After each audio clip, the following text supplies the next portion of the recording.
Welcome back to our NBA Draft Special. We're going to continue with some other likely first-rounders.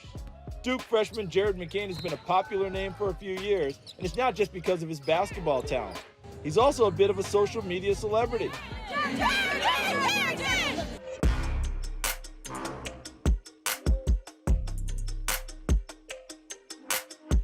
I've been dancing since I was younger, and bringing it to TikTok is just I started making videos during quarantine actually, because I knew it couldn't be made fun of because there's no school. So just making dancing videos or whatever videos come to mind, and yeah, I've just been having fun with it ever since. But it's not his huge online following that's going to get him drafted in the first round. The 6'3" 200-pounder is a physical guard with a high basketball IQ. Coach Josh Giles saw it immediately 5 years ago when Jared first showed up at Corona Centennial High School in California. My first impressions of him were he was an unbelievable shooter, but I think right away the thing that set him aside from most freshmen that you see is his basketball IQ was on a totally different level than most freshmen that you see. And then the work ethic part. I had never seen a freshman that worked the way that he worked. While Jared looked like he had the potential to be a good high school player, he didn't take the leap to elite college prospect until a year later when schools were shut down due to COVID.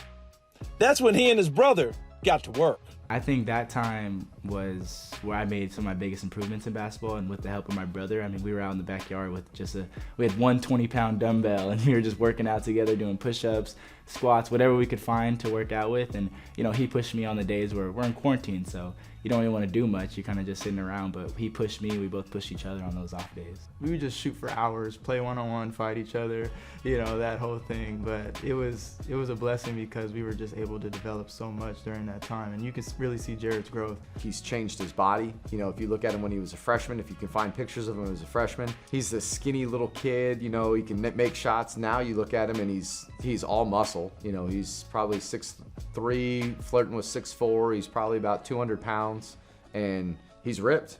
During our, the quarantine time and we were out for COVID, Jared, it was nothing for him to put in 6-7 hour days. Jared won the California Gatorade Player of the Year in both his junior and senior seasons, and he helped Centennial win 2 state championships as well.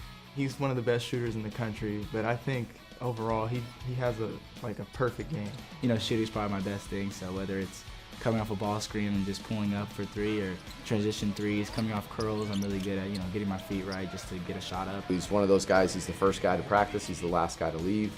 And, it's funny, all those guys that seem to work the hardest, they seem to have the most success. His daily schedule and his commitment to getting better every day is really impressive. Whatever Jared may struggle at Duke, if he has anything that he struggles with, he will spend more time than anybody else working on it to turn it into a strength. So for him, he's one of those guys you never really bet against because he's going to outwork everybody else. I would not be standing here if it wasn't for my family and how much they've pushed me and supported me. It's just a whole journey that we never thought we'd be on, but it's very exciting. We're loving each step. I am so excited. I think I'm his #1 fan. To see that he's, getting to experience everything like this, it's amazing. And to know that he has a chance to be a pro, I'm so proud and excited. Kel'el Ware, a 7-footer from Indiana, is one of the more intriguing big men in this year's draft. We met him when he was a senior for North Little Rock High School in Arkansas. That year, he averaged 20 points, 12 rebounds, and 6 blocks per game to lead the Wildcats to a 27-3 record and a state title. I'm 7 foot, so I just try to be able to score in the post, block shots, get rebounds, a center's job.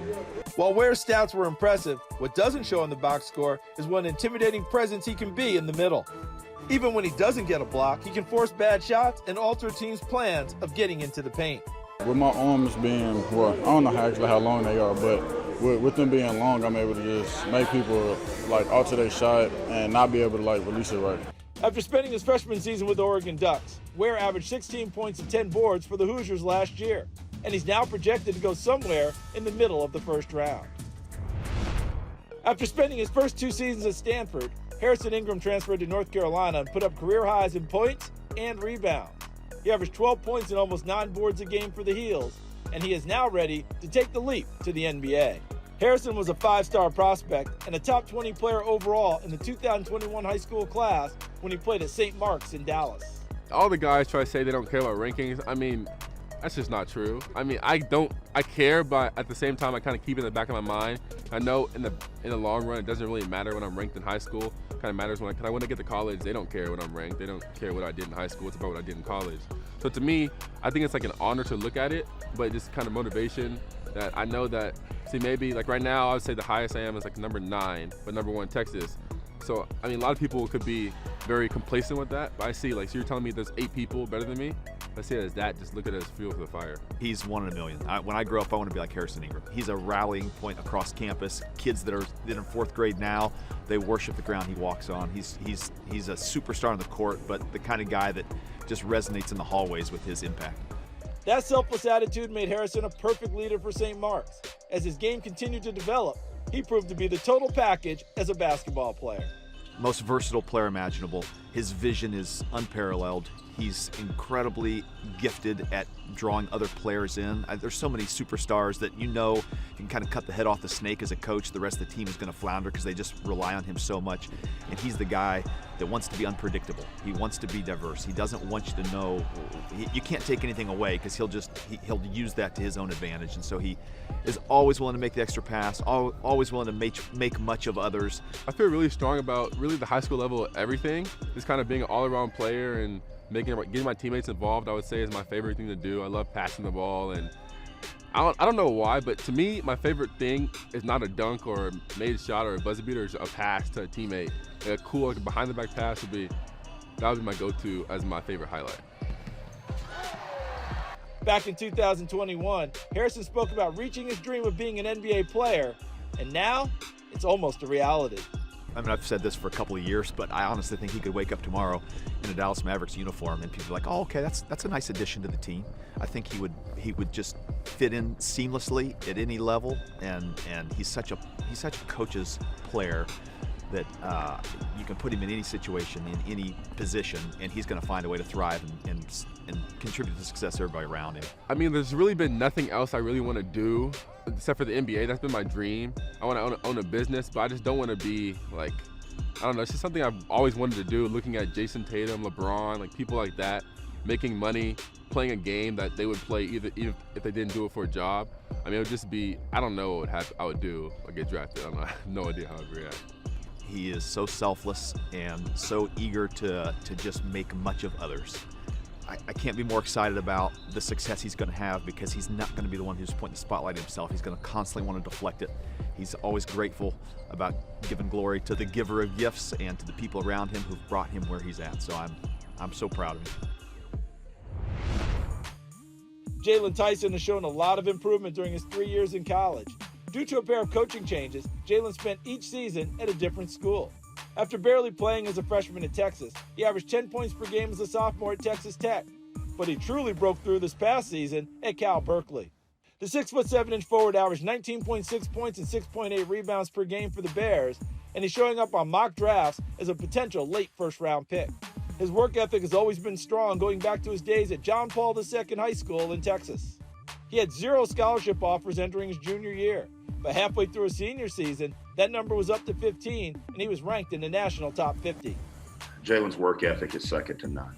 The kid lives in a gym or working on his conditioning, and he has really come out of nowhere. You know, I gave him the opportunity to do his thing on the court, and he's taken it and run with it. Me, I'm not gonna lie to you, I live in the gym. I eat, sleep, get up, work out. My whole life, I've been underrated. I've been cut from teams. I've been told I wouldn't be a Division I. I wouldn't play college basketball, period. I wouldn't be nothing. So really just stuff like that just really like led me up to prove them wrong. I really just wanted to prove them wrong, but also I want to prove myself wrong, that I know that what I could do. And also just my parents. My parents stayed on me since I was ever since I really wanted to focus on basketball. They stayed on me probably like 7th grade when I really wanted to take it serious. And they just stayed on me about work ethic. That's the one thing. As a high school senior, Jaylon really started to show the potential to be the versatile, multi-level scorer that he's now become. I feel like I could get to any spot I want to with just whatever I want to do. That's what I feel like I could do. He can run the court. He can rebound. He shoots, the release point up high, so he can shoot over almost anybody. But if you get up in him, he's going to go by you. Creighton point guard Trey Alexander is a name to watch for a little later in the draft. In his junior season, he averaged career highs with 17.5 points, 5.7 rebounds, and 4.7 assists per game. He was a top 100 prospect when he came out of Heritage Hall High School in the Oklahoma City area. I like being able to control the pace. I like how you control a lot of the game, being able to either facilitate or even score on you, whenever you want to. You're the guy that gets the offense going. You're mostly the leader on the team, so I love the point guard position. And I'm a guy that just makes the right basketball play. I'm a winner. I like to do everything on the court: rebound, defend, score, everything. I just feel like that's what sets me apart, is that I'm willing to do little things to be able to make an impact on the game and help my team win. I want to be able to be one of the best NBA players to ever play the game. That's just a goal that I've always held myself to. That's why I work so hard. That's why I am the person I am today, is why I try to win, because people remember winners, and the best are winners. Thanks for checking out Sports Stars of Tomorrow on YouTube. If you enjoyed this video, please be sure to give it a like, and please subscribe to our channel so you see all of the latest content.